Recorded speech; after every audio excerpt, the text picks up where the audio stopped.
round 13, we've got Jacoby Myers, KJ Osborne, Nico Collins, Isaiah Spiller, Tyler Algier, Khalil Herbert, Kenny Golladay, Jameis Winston, Christian Watson, Hunter Henry, KJ Hamler, and Mike Gesicki. Looking back at it, this is a really nice round. I mean, there's multiple players there who've got green advance rates. Obviously there's some in the red, which aren't good. And then there's Nico Collins right at average. So there were plenty of players here that did help your best ball teams and in fantasy points over expected. There were several who were scoring well in the blue, and there were a few duds. But I'd like to start here with Jacoby Myers, who in PPR was the wide receiver 28. He had 771 yards and had a few spike weeks. Do you feel like we kind of priced Jacoby Myers right in 2022? I know a lot of people thought he was one of the most undervalued players in drafts. When it comes to Jacoby Myers, I think that we got it priced right. He was an ambiguous receiving core. We had high hopes for him. We knew there was a touchdown regression because he didn't get any last year, and then he was going to get them this year, hopefully.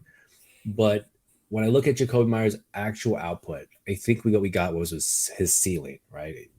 I know looking from weeks 1 through 17, weeks 1 through 14 in the first part of the contest, he got you 3 good games, right? 3 usable games with no competition from his running backs, no competition from his wide receivers. They're all injured off and on, and this is the best he could muster. Now, we could blame the Patriots for this, but at the same time, this is kind of what Jacoby Myers is, right? He's a PPR-ish guy, which doesn't benefit you in half PPR, so it probably benefits you more in DraftKings versus underdog. So you're talking about 3 usable games in regular season, and then 2 to 3 usable games in the playoffs, which is great. Like if I got some usable games in the playoffs, I'm excited. But to take him at this point and wonder, does he get wide receiver 28 next year, points per game? Does he provide value every week? I don't think he does.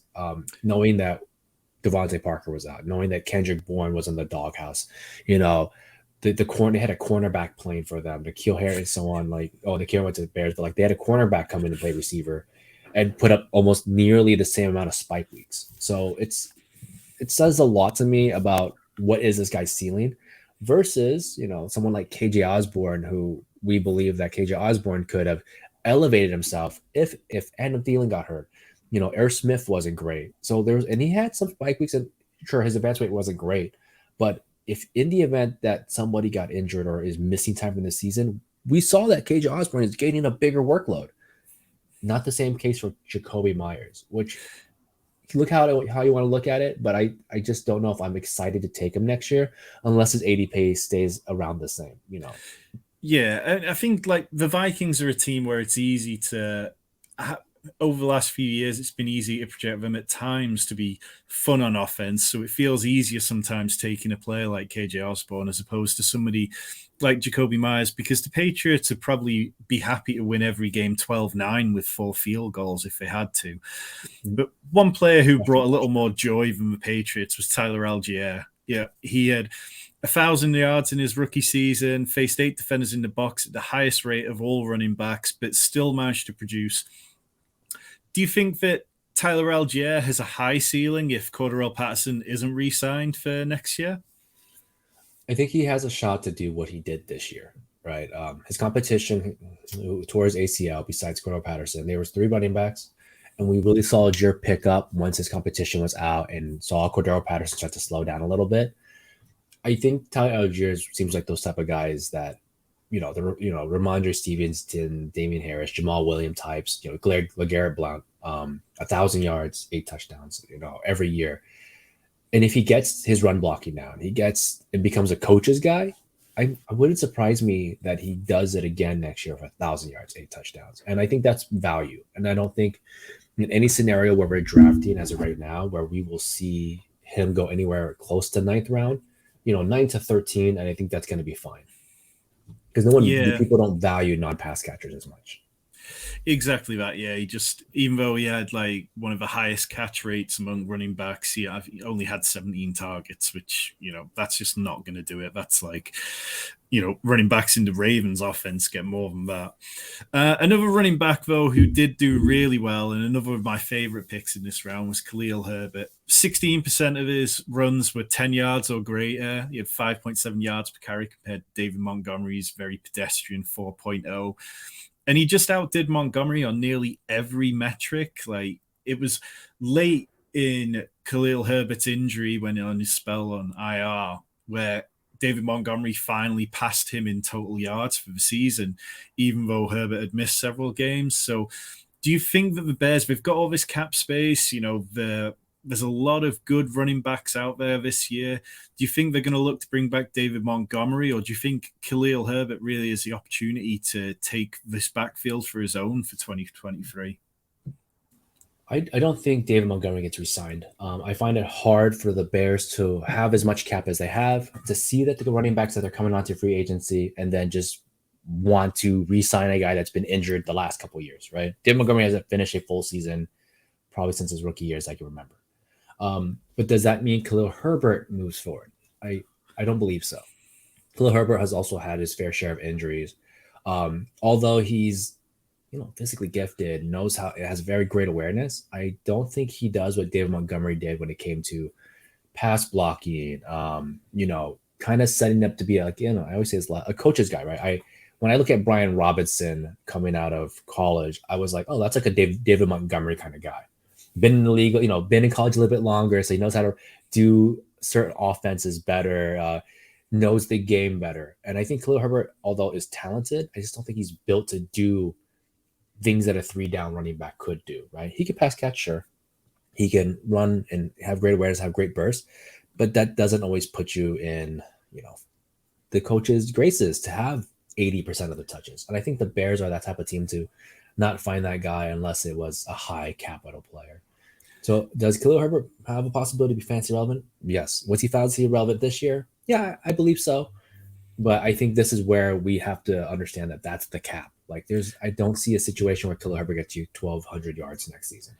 Yeah, I think he's probably going to, if David Montgomery isn't signed and they don't bring in anyone else, Khalil Herbert will probably fall into that kind of area of drafts where David Montgomery went this year. He'll be a dead zone running back, and you'll have to embrace the risk if you do want to pursue him. Another player who, he definitely caught me out. I had far too much of him.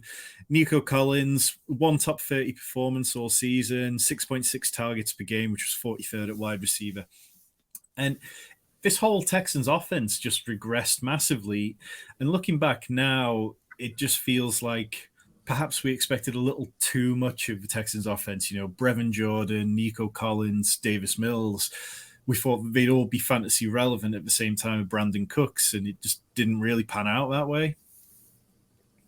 I would throw in John Mechie too, because he was probably drafted quite a bit up until he had his leukemia, which, good news for him. I heard it's getting better, so great. But the problem with Nico Collins, and I'm one of the truthers from, I had him a ton last year, and then I swore him off this year and then I came crawling back because I was like, oh, round 18, round 17, like I'll take a pop shot, Here's the thing that I will say that the Texans had going for them. For anyone who bought into them, it made sense, right?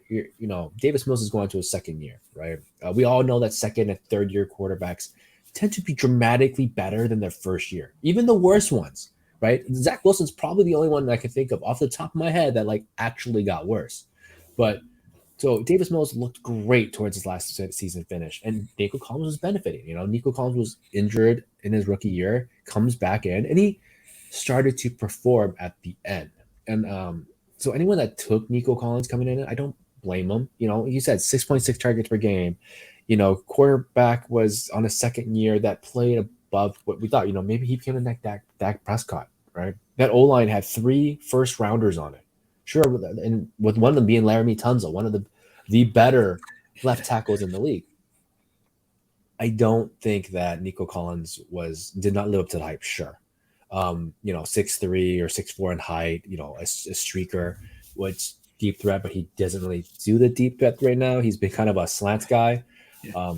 So yeah, it was easy to fall in love with someone like that with a great narrative. A tanking team in the Texans trading up to grab this guy.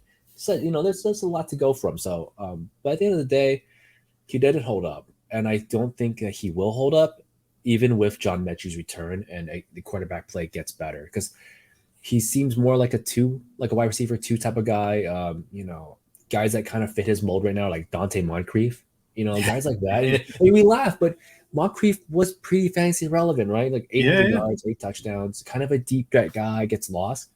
Until we find someone that can completely take away from Nico Collins, to make so he can become a wide receiver too, and until we find a quarterback and an offensive coach, offensive minded coach that could throw to make those plays, make those play calls. I don't see it. And round 18 next year, yeah, I'll probably come crawling back. But if you're talking around 13, 14 again, I'm gonna stay away. There's nothing going on this team that spells upside right now.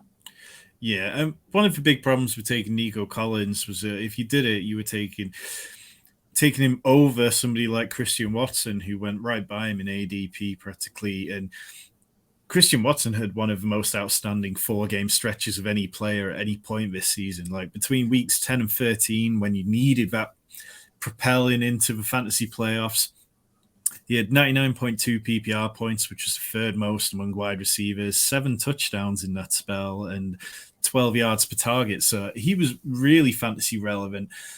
Do you think that we should have been more aggressive with Christian Watson, knowing that he had Aaron Rodgers? Or do you think, given how his season kind of yo-yoed, that ADP kind of got this one right? I think ADP got this one right for sure. He could have been a little higher. I don't disagree with anybody that says that he could have been around 11, 12 guy. Um, and we should have been aggressive with Christian Watson, right? They did draft him pretty high, high for Packer standards, right? And he still had a MVP level quarterback, right? So this is, I think, where we draw that line of Jacoby Myers or KJ Osborne to Christian Watson. If Randall Cobb gets hurt, which is almost 100%, Alan Lazard gets hurt, Romeo Dubs doesn't play, then Christian Watson becomes de facto, and he has the quarterback and the offense to give him those targets, to give him the touchdown. There is an upside in this. And I think we should have played around doing that, right? Alan Lazard can't catch them all. Came into the season injured. Obviously, that was at the last 1 to 2 weeks we found out Alan Lazard was coming in injured, but people bought on Dubs, a guy that was drafted later. And I mean, that's just kind of a bad move, right? Like we talk about Yeah. ADP finding, draft capital, follow the money. I mean, this is it. You follow the money, you follow the draft capital. He was a higher picked guy. So I think that we got this wrong in the sense that he shouldn't have probably gone this late. But at the same time, you know, what's better, 12 or 11? It's about the same in the long run. But I Yeah. think he should have been someone that we should have targeted harder. I can't help but think back to that opening week of the season where he literally dropped what would have been a 75-yard touchdown through his hands. And if he'd connected on that, I feel like the early season would have been very different for him, and he could have been one of the real, true, elite late round picks for best ball.